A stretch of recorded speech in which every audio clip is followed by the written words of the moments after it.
The United States has announced it's declaring 4 groups based in Europe to be foreign terrorist organizations. They include one group from Germany called Antifa Ost. The other groups are from Italy and Greece. In a statement on X, U.S. Secretary of State Marco Rubio said, "Today, building on POTUS's historic commitment to uproot Antifa's campaign of political violence, the Department of State is designating 4 Antifa groups as foreign terrorist organizations and specially designated global terrorists. The United States will continue using all available tools to protect our nation from these anti-American, anti-capitalist, and anti-Christian terrorist groups." Well, let's get some analysis now from Tyson Barker with the Atlantic Council here in Berlin. Tyson, why do you think the U.S. has made this move now against European Antifa groupings? Well, I would assume that a lot of this comes in the wake of the assassination of Charlie Kirk and the interest in the White House to try to designate a network of financiers and activists as outside the pale of democratic discourse in the United States. They've pointed to Antifa, they've pointed to George Soros. A lot of it has to do with the Hungarian playbook, some things that we've seen in Hungary. Of course, Antifa Ost, one of the German designated Antifa grouping, was also previously designated as a terrorist organization in Hungary. And of course, we just recently had the visit of the Hungarian Prime Minister to Washington, so that probably also raised this issue on the agenda.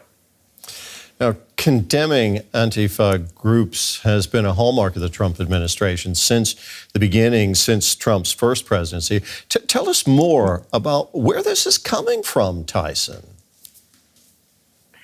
Well, I mean, one thing that has been particularly vexing for the administration in their attempt to kind of create, let's say, an equivalency between Antifa and, say, Hamas or some right-wing extremist groups is the lack of organization. I mean, Antifa, both in the United States and globally, is not really an entity as such. It's not a kind of organization. It's much more of a loose grouping of symbols and affinities without the kind of leadership or financial networks that would normally be necessary to designate an organization as a foreign terrorist organization. I would assume that what they've used to make these designations are obviously the forensics of other states like Hungary, and perhaps some very, very low-level financing, for example, for paying for bails, around activists to try to get them out of jails. But ultimately, this is a strategic attempt, political attempt by the administration to elevate the stature of Antifa globally to that of a terrorist extremist organization that perpetuates violence in order to create kind of balance with what we're seeing around right-wing extremist groups, both in the United States and globally. And Tyson, in terms of what this means in practical terms, can we expect then the U.S. to launch operations here in Europe against these groups? I think more likely is that they will be watching for any types of financial forensics. So if people do pay bails or provide financing for symbols or organization around protests, that might be subject to intelligence gathering and perhaps some prosecutorial action. But I don't think that we would necessarily see active, pursuit in European territory.